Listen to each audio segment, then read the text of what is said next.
I know you heard about this, but fucking Joe Biden was like Oprah, handing out pardons on his way out of the White House, wasn't he? You get a pardon. You get a pardon. You get a pardon. He pardoned 4,200 people, including his whole damn family. Joe should have pardoned this.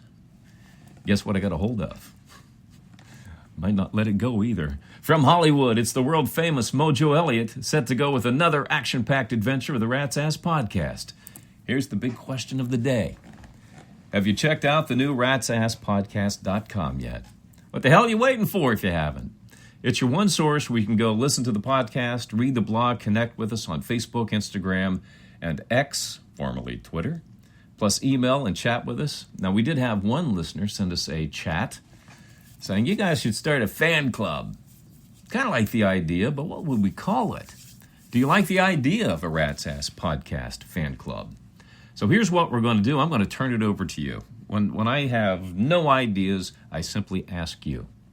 First of all, do we need a fan club? Second of all, what do we call it? Send us your suggestions to ratsasspodcast@gmail.com. Anything goes, as always. Just tell us what you think, and we'll sort it out from there together. I read the other day where Democrats are still calling MAGA supporters a cult.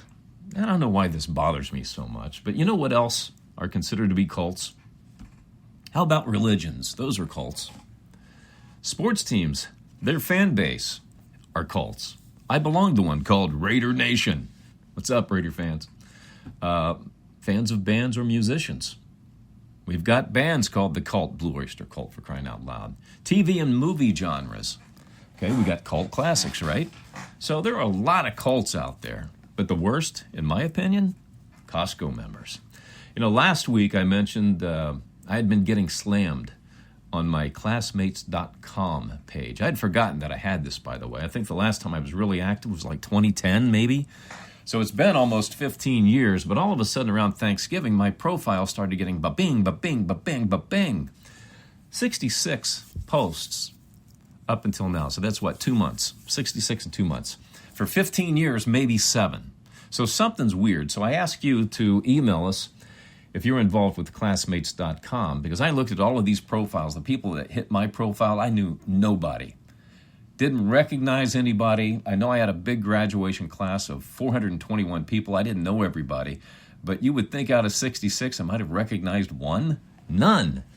But the emails, I got a couple of emails from people experiencing the same thing. So here's what I suspect. I put on my detective cap here, and I think they're up to shenanigans here to get old, inactive members to rejoin the platform. So they're probably just sending people who work for the company and just binging everybody's profiles right now. And if you called them on it, they'd probably say, ha, ha, ha, it was just a high school prank, the rat bastards. I found out we got a new Starbucks that just opened down the street from me, and so I went this morning.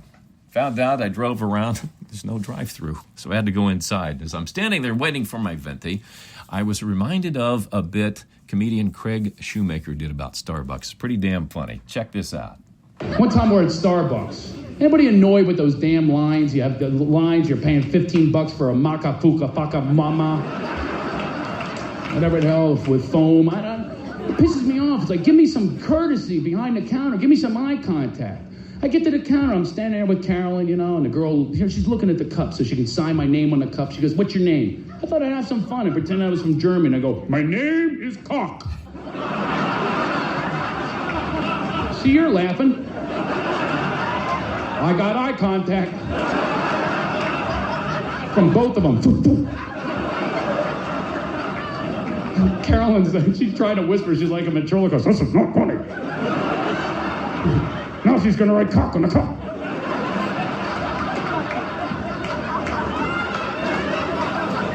The girl goes, excuse me? My name is Cock. C-O-C-K. Like the rooster. You're finding the humor in this, aren't you? We go back to our seats to wait for the coffee. Carolyn is not happy. I can't believe this. This is the worst thing you've ever done. People pay you to make them laugh. This is insane. This is not funny. Oh, it's about to get funnier.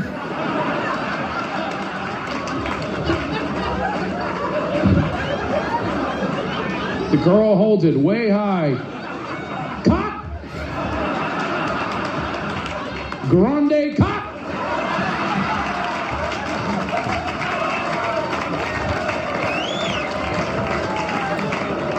We're back at the table. Go ahead, get your coffee, cock. I think I've evaded. Finally, the girl goes, I'm looking for cock. 9 guys rush the counter. Pretty funny shit. Craig Shoemaker, man. The guy is he's a funny mother, Craig Shoemaker. He comes to a club close to the Elite Estate a couple times a year. I go see him. Guy's great. If you haven't heard the bit, The Love Master, baby, you got to check it out. Craig Shoemaker on YouTube. Very funny guy. You'll love him. You'll love him. As you know, I've been going to Jersey Mike's, too, another place that's opened up since the first of the year.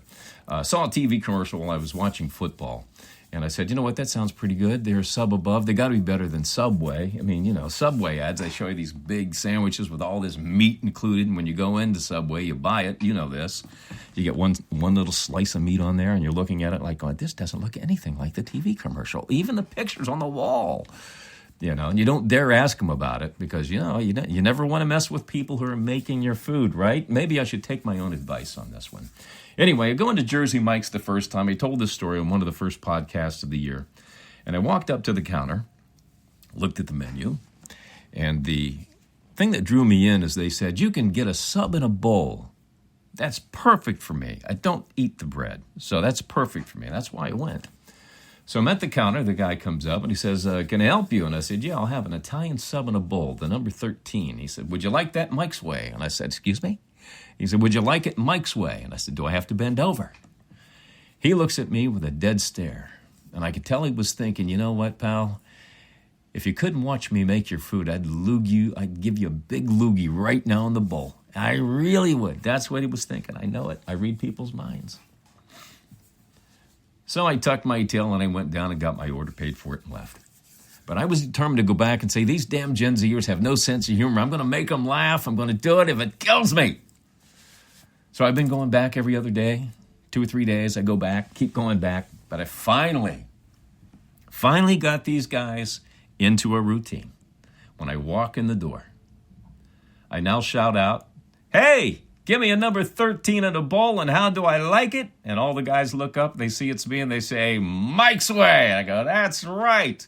And the cashier yells, bend over. The fun part is everybody who's sitting there at lunchtime having their subs look up, and they don't know what the hell's going on. But it is amazing what you can make people do when you tip well, I will say that. All right, shall we play a game? You know, when I was on the radio, I had all kinds of games we played on the radio because I used to fancy myself as a game show host. So what we're going to do is we're going to, every podcast, under the umbrella of head trauma, we'll do a different game. Okay, today's game is called Total Recall. I'm going to give you 3 historical events, and you have to put them in the order they happened first to last. I'll give you the answer coming up at the end of the podcast. I'll also post it on our Facebook page. Just go to ratsasspodcast.com and you'll see them there. You can connect with us on the homepage. Just click the little Facebook icon, all right? There's no prize involved either. This is about personal pride. But when you die, on your deathbed, you will receive total consciousness, which is nice. All right, here we go. Here are the events. You got a pen, paper? I'll wait. No, I won't. Number 1, the TV show, Miami Vice debuts on TV. Don Johnson, Philip Michael Thomas. That Miami Vice. Michael Jordan is drafted by the Chicago Bulls as number 2. And number 3, President Ronald Reagan said, Mr. Gorbachev, tear down this wall. All right, 1, 2, 3. First to last. How did they line up? All right, who's ready for some loose behavior? God knows I am. All right, pull up your pants. Well, you can pull them down. I don't care. Let's see what's happening on the Rat's Ass Podcast X feed, shall we? This is where we choose an interesting post on X and share a few comments to get us warmed up here. All right, Rotten Tater posted this one. What is something a man should never ask a woman? Now, I looked through all of these answers, and there was a lot of filth on this particular response, and I had to dig through some that I felt comfortable sharing with you, for crying out loud. Woody Williams said her cup size, and he noted that that's her boobs not her coffee cup. Okay, yeah, you never want to ask a woman what her cup size is. Carl Jameson said, if she's hefty, never ask if she's pregnant. Probably a good idea, good rule of thumb. Mikey Pratt said, does the carpet match the drapes? Never want to ask that, but good luck finding carpet today. Jared McManus said, never ask her if she used to be a man. You know what, guys, I tell you what, today, at some point, if you're dating somebody, before you kiss, I think you have to ask, prove to me that you're a woman. I won't kiss you until you prove it. It's crazy, I know, but that's just me. That's how I would do it today. All right, let's get into today's celebrity sleaze. You know, when couples stop following each other on social media, there's probably trouble in paradise, right? I'm surprised there are people on social media who notice this stuff. But Justin Bieber has unfollowed his wife, Hailey, on Instagram. Yeah, I mean, these two were like inseparable a year ago. What the hell happened? She had a baby? Is it one of those deals where Justin's like, oh, she had a baby. I got a wondering eye now. Can't make love to a woman who's had a baby. I don't know. I'm just thinking this might be the case. But I'll tell you what, there goes the songs like Peaches and Yummy, and here come the songs with the B word and C word in the title if they're breaking up. Pop singer Ariana Grande liked the shady post on Instagram showing Kamala Harris grimacing at Carrie Underwood singing America the Beautiful at President Trump's inauguration on Monday. People noticed that too. Oh, look, Ariana liked that post. Let's lambaste her on social media. Well, it's caused her a lot of problems because apparently this has resulted in Ariana getting kicked out of the Dick Pic of the Month Club.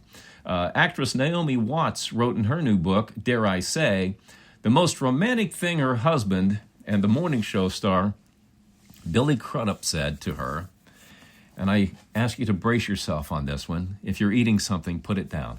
If you're drinking something, definitely put it down. But the most romantic thing that Billy has said to Naomi is, you know, I have gray hair on my balls. Oh, God, that sucks. Oh, that's gross, isn't it? Oh, golly. Ah! But you know what? After seeing some of the roles Billy has played recently, I'm kind of shocked that he has balls, to be honest with you. First Lady Melania Trump is taking a shellacking on social media for the outfit she wore to the inauguration. One critic said she looked like the Hamburglar from the McDonald's ads. And I'm thinking, you know what? Thank God she didn't dress up and look like a McFlurry, or Joe Biden would have tried to lick her. But who gives a rat's ass? All right, the wait is over. Here comes the most popular part of the show, the Rat's Ass Podcast email from our Gmail, where you email your questions, comments, thoughts, and observations to me at ratsasspodcast@gmail.com, and I respond. No topic is off the table. Nothing's out of bounds. It's impossible to offend me, too. But I like them outrageous and salacious, all right? So keep those emails coming, or we don't have a show anymore. I do not read your emails in advance. You know this. My producer, Fleabag, forwards me your name, where you're from, and rewrites them so I can respond rapid fire and on the fly. All right, Charity S. from Boulder, Colorado said, to all the dickheads who like to sit on the equipment at the gym and fuck with your phone, cut it out. Now, that had 5 exclamation points, dickheads. So I've got a feeling Charity might be the type of lady or the type of woman who can rip off something that you're very fond of. So you better leave your phones in your lockers, dickheads. David W., Bakersfield, California. David W. said, in your article about the Grammys, you said there was a lot of debauchery at the after parties, but you didn't expand on it. What is something you've witnessed personally? I said I would answer all questions, right? So how can I put this without getting too graphic? I want you to think up kind of the wildest thing you can think of, okay? And you can go even wilder. That's what I've seen. I will tell you, when record companies would throw parties after the Grammys, oh my God. Okay, have you ever seen the movie Eyes Wide Shut with Tom Cruise and Nicole Kidman? If you've seen it, there's an orgy scene. Okay, that was very tame compared to some of the stuff I've seen, all right? Hopefully that answered your question, David. Smitty T from Tempe, Arizona said, my girlfriend had a private... Whoa, hello. My girlfriend had a private eye follow me and take pictures of me making out with a girl she sent to hit on me. How can I get back at my girlfriend? Wow. Boy, that's a shitty thing to do. She was being shitty to Smitty on that one. Smitty, first of all, I'm surprised she's still your girlfriend. What was it, a prank? If it wasn't a prank, I hope it was a prank. But I'll say this to you guys. If you're the kind of guy that never gets hit on by a woman, and all of a sudden you do, probably best to walk away. And if you're a guy that attracts ladies like a magnet, I still think the only girls you go after are the ones that you go after, not the ones who come after you. Because you just never know about these things, especially if you have a girlfriend, maybe a wife. I hate to say it, but I think that's probably a good rule of thumb for you. But it seems to me, Smitty, turnabout is fair play on this. I do the same thing to her. But make sure it's a guy, not a woman, who hits on her. You don't need that hell in your life. But good luck with that, man. Colleen N. from Waco, Texas, home of Baylor University. What are your thoughts about long-distance relationships? I would say anything over 500 miles is probably impossible. Anything less is doable, but not long-term. That's my initial reaction to that one. You know what? That was a pretty damn good answer, if I do say so my damn self. Mark C. from Columbia, South Carolina. Now that Trump is in office, how long do you think it'll be before the Democrats start screwing with him? Well, they've already started a little bit over these pardons that he did on the J6. But you know what? When Joe Biden pardons 4,200 people in his family, shut the hell up. I don't want to hear about the complaints about pardons anymore. So stop it. But you know what? Believe you me, I have no doubt that sneaky little shit Nancy Pelosi is scheming something right now as we speak. I know they're going to play nice until Trump gives them an opportunity to stab him in the back. It's politics. It's D.C. It's going to happen. So I think if it happens, though, Mark, I'm going to say probably within the first 100 days. We'll see their true colors coming up.